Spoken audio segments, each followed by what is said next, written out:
৪৫ বছর ধরে শেখ হাসিনা প্রতিশোধের রাজনীতি করেছেন, প্রতিশোধ নিয়েছেন আমার বাংলার তাওহীদি জনতার বিরুদ্ধে, প্রতিশোধ নিয়েছেন বাংলার স্বাধীনতাকামী মুক্তিকামী জনতার বিরুদ্ধে, প্রতিশোধ নিয়েছেন বাংলাদেশের ছাত্র জনতার বিরুদ্ধে, প্রতিশোধ নিয়েছেন এদেশের হেফাজতে ইসলামের লক্ষ লক্ষ নিরপরাধ মানুষের বিরুদ্ধে। যদি সেখান থেকে বসে বাংলাদেশের স্বাধীনতার উপর কোনো হস্তক্ষেপ করার চেষ্টা করা হয়, তাহলে বাংলাদেশের মাটিতে ভারতীয় দূতাবাস থাকতে পারবে না। শেখ হাসিনার বিরুদ্ধে বাংলাদেশে বিভিন্ন থানায় আদালতে হত্যা মামলা দায়ের হয়েছে। আমি আহ্বান জানাতে চাই, খুনি হাসিনাকে ধরে এনে বিচারের কাঠগড়ায় দাঁড় করাতে হবে ইনশাআল্লাহ। বিগত দিনে যেভাবে আমরা রক্ত দিয়েছি পিলখানায়, যেভাবে আমরা রক্ত দিয়েছি শাপলা চত্বরে, যেভাবে আমরা রক্ত দিয়েছি মোদি বিরোধী আন্দোলনে হাটহাজারীতে, যেভাবে রক্ত দিয়েছি আমরা মোদি বিরোধী আন্দোলনে ব্রাহ্মণবাড়িয়ায়, ঠিক আগামী দিনে দেশের স্বাধীনতা রক্ষার জন্য, ইসলামের হেফাজতের জন্য যদি আবার রক্ত দেওয়ার প্রয়োজন হয়, স্বাধীনতার ঝান্ডা নিয়ে রক্ত দেওয়ার জন্য প্রস্তুত থাকবে কারা? শত শত শহীদের লাশের গন্ধে পার হয়ে 50 বছরের সেই পুরনো কোন নিহত ব্যক্তির জন্য জাতীয় শোক দিবস পালন করার কোনো অর্থ হয় না।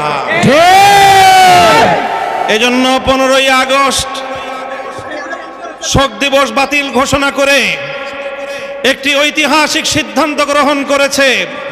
এজন্য আমি অন্তর্বর্তীকালীন সরকারকে ধন্যবাদ জানাই।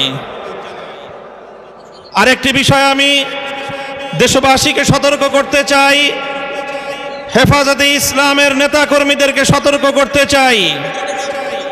ইতিমধ্যে আপনারা বিভিন্ন যোগাযোগ মাধ্যম, সামাজিক যোগাযোগ মাধ্যমে দেখেছেন পরাজিত শক্তির ফ্যাসিবাদী নেত্রী জালিম শাহী শেখ হাসিনা নরেন্দ্র মোদীর ঘরে বসে বাংলাদেশের অভ্যন্তরে 15ই আগস্টকে কেন্দ্র করে বিশৃঙ্খলা সৃষ্টি করবার জন্য তিনি উস্কানি দিচ্ছেন। বলতে চাই, আওয়ামী লীগের, যুবলীগের, ছাত্রলীগের যারা বিগত 15 বছর পর্যন্ত হাতুড়ি লীগের ভূমিকা পালন করেছেন, মনে রাখবেন এখন বাংলাদেশ আর সেই 16 বছরের ফ্যাসিবাদী পরাধীন বাংলাদেশ নয়। এই বাংলাদেশ আজ স্বাধীন বাংলাদেশ। ছাত্র জনতার এক সাগর রক্তের বিনিময়ে অর্জিত এই স্বাধীন বাংলাদেশে যদি 15ই আগস্টকে কেন্দ্র করে কোন নৈরাজ্য সৃষ্টির পায়তারা করা হয়, সারা বাংলাদেশে তাদেরকে প্রতিরোধ করা হবে, প্রতিরোধ করা হবে।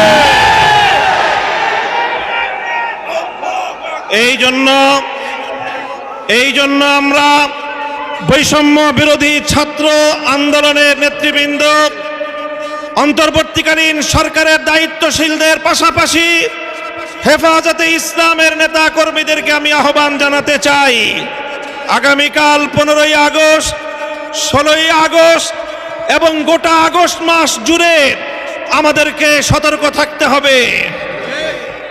কারণ মনে রাখবেন, আওয়ামী লীগের রাজনীতি হলো প্রতিহিংসার রাজনীতি।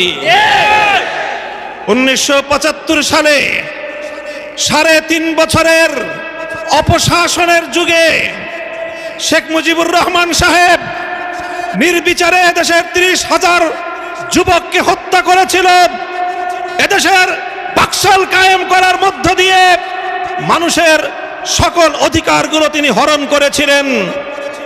অধিকার হারা মানুষ তখন তারা ক্ষুব্ধ হয়ে ধানমন্ডির 32 নম্বর বাড়িতে অভ্যুত্থান পরিচালনা করেছিল।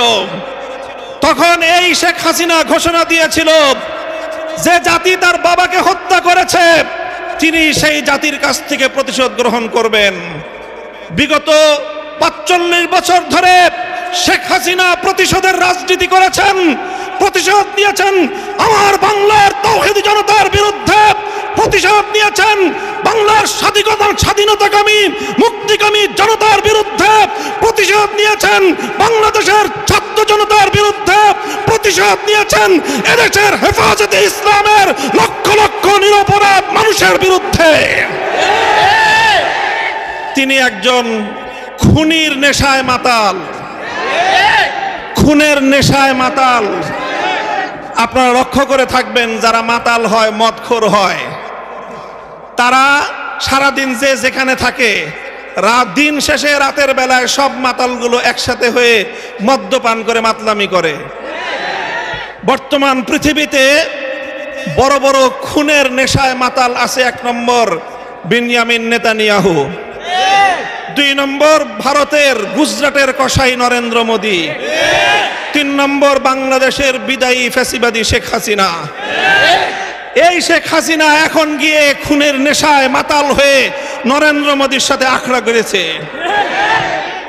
যদি সেখান থেকে বসে বাংলাদেশের স্বাধীনতার উপর কোনো হস্তক্ষেপ করার চেষ্টা করা হয়, তাহলে বাংলাদেশের মাটিতে ভারতীয় দূতাবাস থাকতে পারবে না। শেখ হাসিনার বিরুদ্ধে বাংলাদেশে বিভিন্ন থানায় আদালতে হত্যা মামলা দায়ের হয়েছে। আমি আহ্বান জানাতে চাই, খুনি হাসিনাকে ধরে এনে বিচারের কাঠগড়ায় দাঁড় করাতে হবে। প্রিয় সাথী ও বন্ধুগণ, বক্তব্য শেষ। ইনশাআল্লাহ বিগত দিনে যেভাবে আমরা রক্ত দিয়েছি পিলখানায়, যেভাবে আমরা রক্ত দিয়েছি শাপলা চত্বরে, যেভাবে আমরা রক্ত দিয়েছি মোদী বিরোধী আন্দোলনে হাটহাজারীতে, যেভাবে রক্ত দিয়েছি আমরা মোদী বিরোধী আন্দোলনে ব্রাহ্মণবাড়িয়ায়, ঠিক আগামী দিনে দেশের স্বাধীনতা রক্ষার জন্য, ইসলামের হেফাজতের জন্য যদি আবার রক্ত দেওয়ার প্রয়োজন হয়, স্বাধীনতার ঝান্ডা নিয়ে রক্ত দেওয়ার জন্য প্রস্তুত থাকবে।